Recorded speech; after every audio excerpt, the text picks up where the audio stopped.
ketika di dalam pesawat itu memang ibu tadi yang usianya 80 tahun itu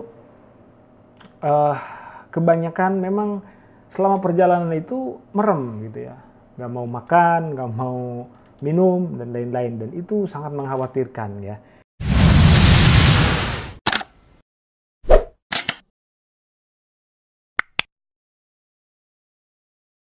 Assalamualaikum warahmatullahi wabarakatuh. Jumpa kembali di channel saya, Muksid Haitami. Selamat datang Bapak Ibu sahabat sekalian. Mudah-mudahan saat ini kita semua diberikan kesehatan, panjang umur rezeki, dimudahkan segala urusan, dan diberikan kesempatan oleh Allah untuk bisa melaksanakan ibadah haji dan umroh ke Tanah Suci bersama keluarga dan orang-orang yang dicintai. Amin ya Allah ya Rabbal Alamin.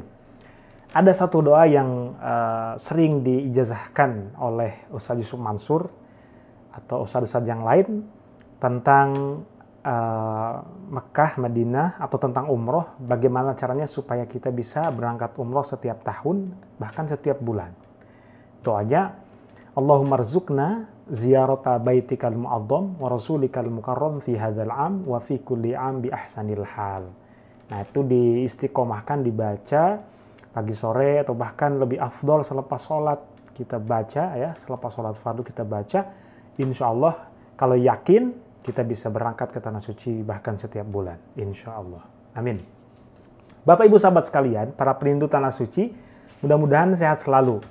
Kalau ada yang ingin ditanyakan seputar umroh, haji, atau ingin daftar umroh dan haji, atau ingin wakaf Al-Quran di Masjid Nabawi dan Masjidil Haram, ingin membadalkan umroh bagi yang sudah tiada atau yang sudah wafat, entah itu orang tua, bapak ibu, kakek nenek atau saudara, bisa daftar ya melalui saya insya Allah akan ditunaikan dengan amanah. Nanti yang akan mengerjakan adalah teman-teman mutawif yang berada di Tanah Suci.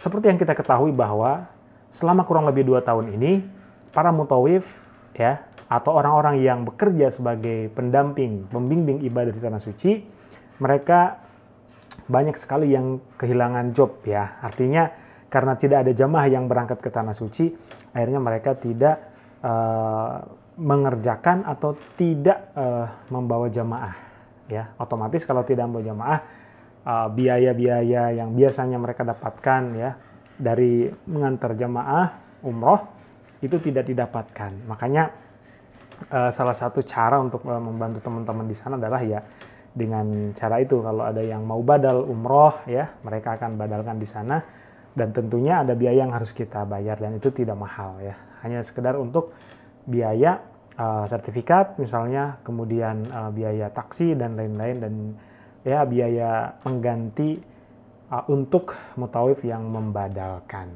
Nah, Bapak Ibu sahabat sekalian, di video kali ini saya akan bercerita tentang salah satu pengalaman saya yang cukup menarik juga bagi saya, dan insya Allah tidak akan pernah lupa, karena pengalaman itu menurut saya sangat sulit untuk dilupakan. Sangat sulit untuk dilupakan, kenapa? Karena itu adalah sesuatu yang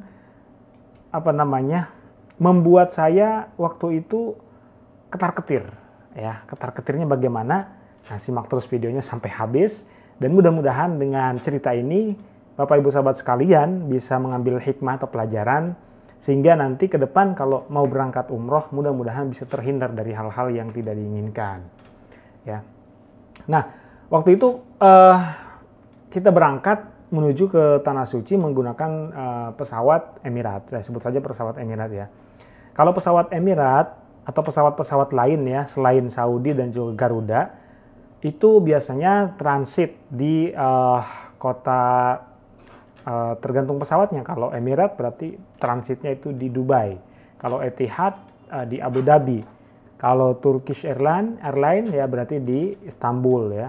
Kalau misalnya pesawatnya Oman Air ya berarti di Oman ya. Jadi pasti akan transit. Nah, waktu itu kita berangkat dari Indonesia menggunakan pesawat Emirat ya. Nah, ada jamaah orang tua yang sudah sangat sepuh, umurnya sekitar 80 tahun. Ya, kondisinya sebenarnya faktor usia ya, faktor usia. Jadi sebelum berangkat itu memang sakit, tapi pas banget mau berangkat mendingan tetapi tetap pakai kursi roda. Ya. Nah, yang berangkat ini dua anaknya perempuan. Jadi dua anaknya perempuan mendampingi satu ibunya yang berangkat. Nah, waktu itu berangkat dengan singkat cerita kita dari Bandara Soekarno-Hatta terbang menuju ke Dubai menggunakan pesawat Emirates. Ketika di dalam pesawat itu memang ibu tadi yang usianya 80 tahun itu kebanyakan memang selama perjalanan itu merem gitu ya. Nggak mau makan, nggak mau minum, dan lain-lain. Dan itu sangat mengkhawatirkan ya. Karena gini, kalau misalnya, nauzubillah min dzalik ya, waktu itu beliau misalnya pendek umur, ketika masih dalam pesawat, maka itu akan repot urusannya. Pasti urusannya akan ribet. Kenapa? Karena di pesawat meninggalnya. Itu akan ada dokumen-dokumen yang harus dipersiapkan gitu ya untuk mengurus jamaah yang memang wafat di dalam pesawat. Nah, ketika sampai di Dubai ceritanya, turunlah kita di Dubai untuk transit ya. Nggak lama transit, sekitar 2 jam lah kurang lebih. Nah, pada saat mau turun ya, kita turun pesawat, kemudian istirahat ya di Bandara Dubai. Kemudian pada saat mau naik, mau berangkat lagi ke Madinah, ya karena dari Dubai itu kita langsung ke Madinah, itu si ibu tadi yang umur 80 tahun itu nggak mau melek gitu. Jadi matanya merem, diem gitu kan di kursi roda. Nah, orang-orang pesawat gitu kan, itu mereka khawatir banget kalau si ibu itu udah meninggal. Ya, mereka sangat takut. Kenapa? Karena itu pasti tidak akan diberangkatkan ke Madinah. Kenapa ya? Karena sudah meninggal gitu kan. Kalau dia misalnya meninggal. Tetapi detik-detik mau mau naik ke pesawat, alhamdulillahnya dia melek gitu.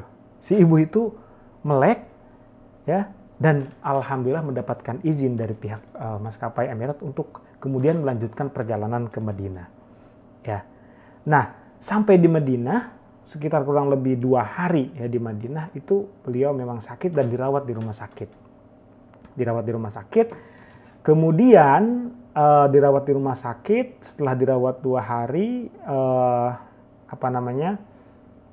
si jamaah itu qadarullah wafat, meninggal dunia di Madinah. Dan setelah diskusi dengan anaknya 2 itu dan kemudian diskusi dengan keluarga yang ada di Indonesia, awalnya mereka ingin si ibunya itu dibawa ke Indonesia, tapi kemudian kami dari pihak travel menyarankan agar si ibu itu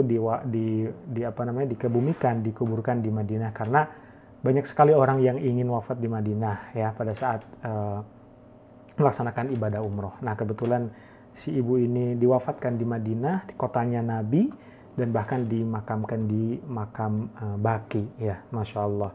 Ya, tapi sebelum itu justru anak-anaknya ini yang ikutnya, yang 2 orang ini dan keluarganya yang Indonesia ingin dibawa ke tanah air. Nah, itu sangat-sangat sulit sekali.